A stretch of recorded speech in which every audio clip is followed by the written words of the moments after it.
Assalamualaikum warahmatullahi wabarakatuh.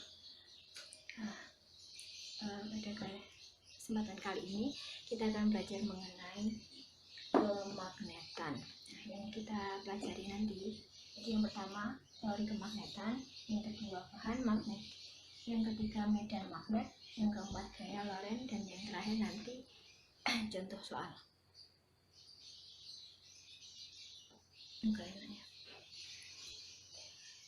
Yang pertama kita akan belajar mengenai teori kemagnetan. Teori kemagnetan itu teori yang menyatakan bahwa suatu magnet, di sini Bu ambil contoh magnet batang.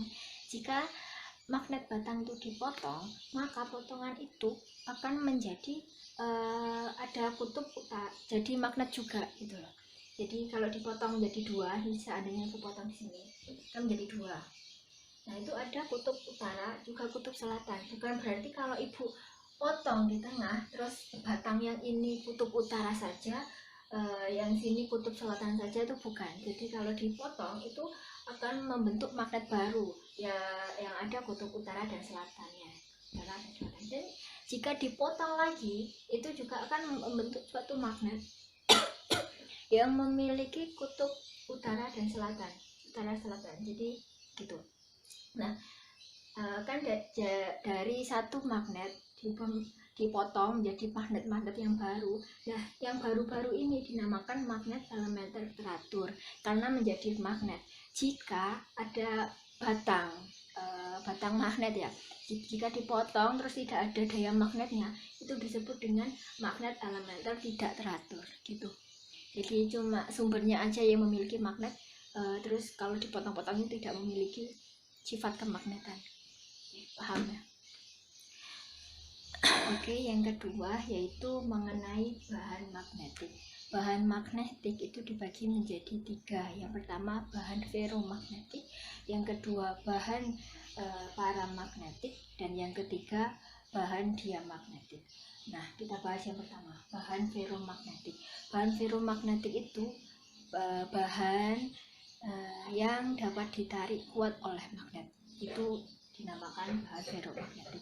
Terus yang kedua, lupa ibu contohnya bahan ferromagnetik, contohnya itu seperti besi, baja, terus nikel, kobalt, itu contoh dari ferromagnetik. Terus yang kedua bahan paramagnetik. Nah, bahan paramagnetik ini yaitu bahan yang dapat ditarik oleh magnet tapi kekuatannya itu lemah. Contohnya itu emas, terus platina, perak gitu. Terus yang terakhir bahan diamagnetik.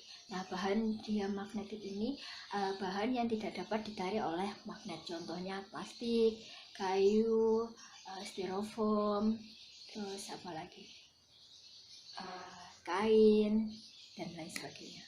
Itu termasuk bahan diamagnetik. Selanjutnya kita akan belajar mengenai medan magnet. Medan magnet itu daerah-daerah yang terkena gaya magnet, itu dinamakan medan magnet. Yang pertama yaitu medan magnet pada magnet batang. Ini ada sebuah magnet batang. Nah, medan magnetnya itu kayak gini. Arah gaya magnetnya itu dari utara ke selatan. Jadi panahnya dari utara ke selatan. Ini juga dari utara ke selatan. Terus ada lagi gambarannya tuh, panahnya tuh banyak sekali. Ibu banyak, tapi yang ibu gambarkan cuma ini aja.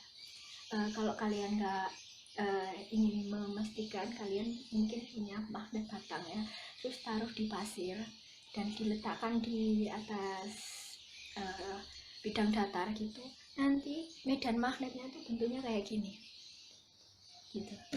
Kalau kalian ingin bereksperimen. Terus yang kedua yaitu medan magnet di sekitar kawat berarus. Nah, ini ada sebuah kawat yang dialiri arus.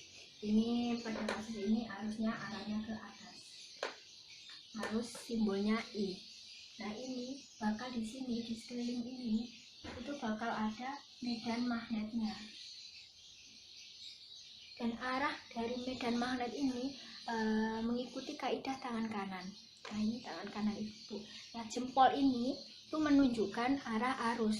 Nah ini arusnya arahnya ke atas, dan medan magnetnya itu ini 4 jari ini. Nah ini 4 jari ini melengkungnya kemana? Ke dalam kan? Ke dalam. Jadi ini medan magnetnya arahnya ke dalam. Seandainya arusnya ke bawah, maka gayanya juga ke bawah, dan 4 jari ini melengkungnya ke keluar, maka arah dari medan magnetnya itu keluar. Itu paham ya? Yang terakhir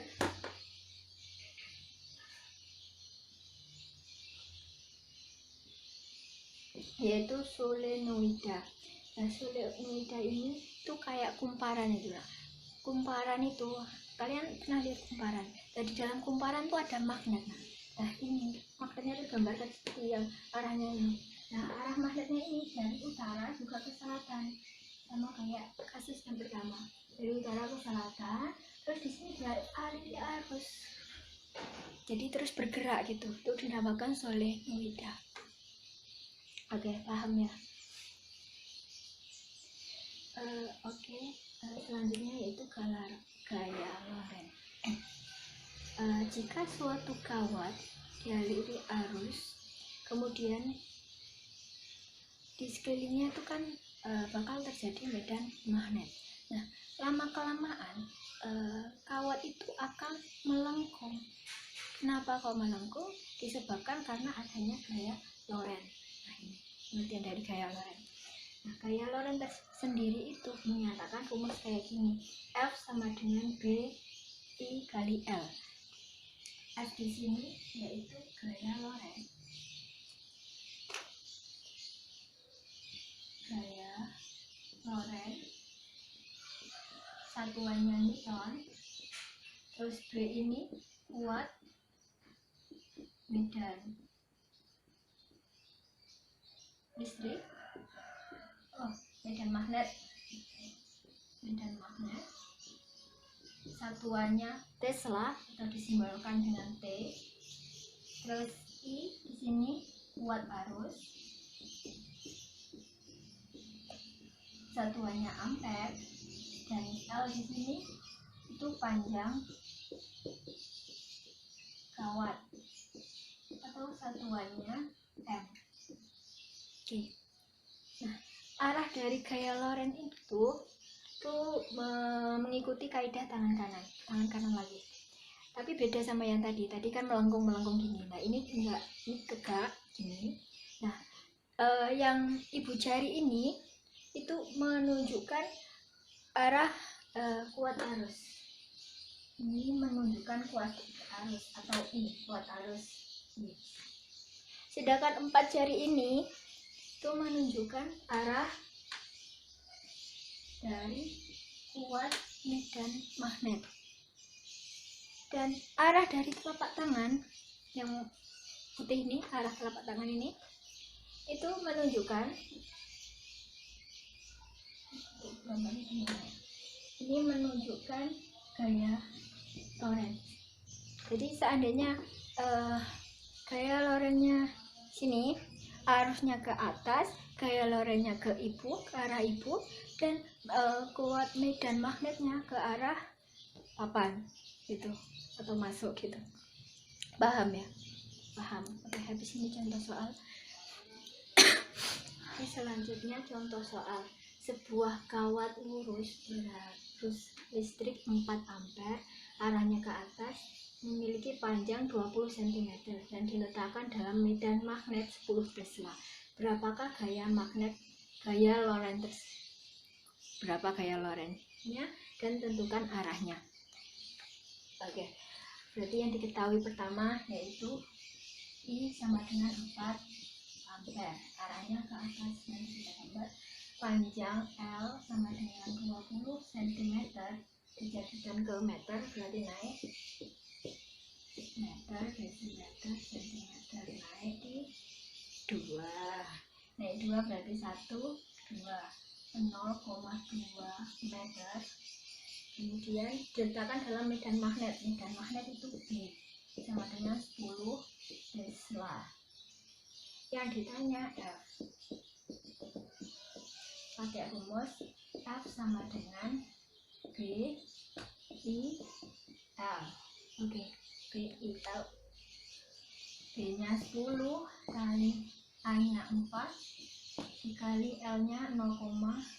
0,2 komanya dinolet sama 10 berarti 4 kali, tinggal 4 kali 8 kali 2. 4 kali 2 8, berarti hasilnya 8 Newton. Arahnya sekarang jika pakai kaidah tangan kanan nih, jempol kan kuat arus listrik, 4 jari ini gaya magnetnya, arah dari telapak tangan ini arah gaya Lorentz-nya. Nah, jika ke atas terus ininya ke kanan ibu, ke kanan ibu, berarti gaya Lorentz-nya itu ke masuk, berarti arah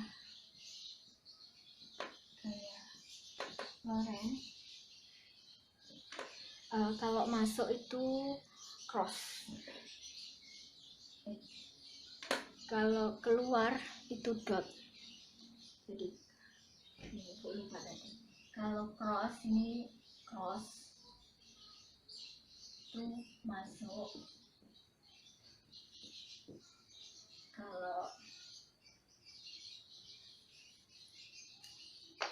kalau dot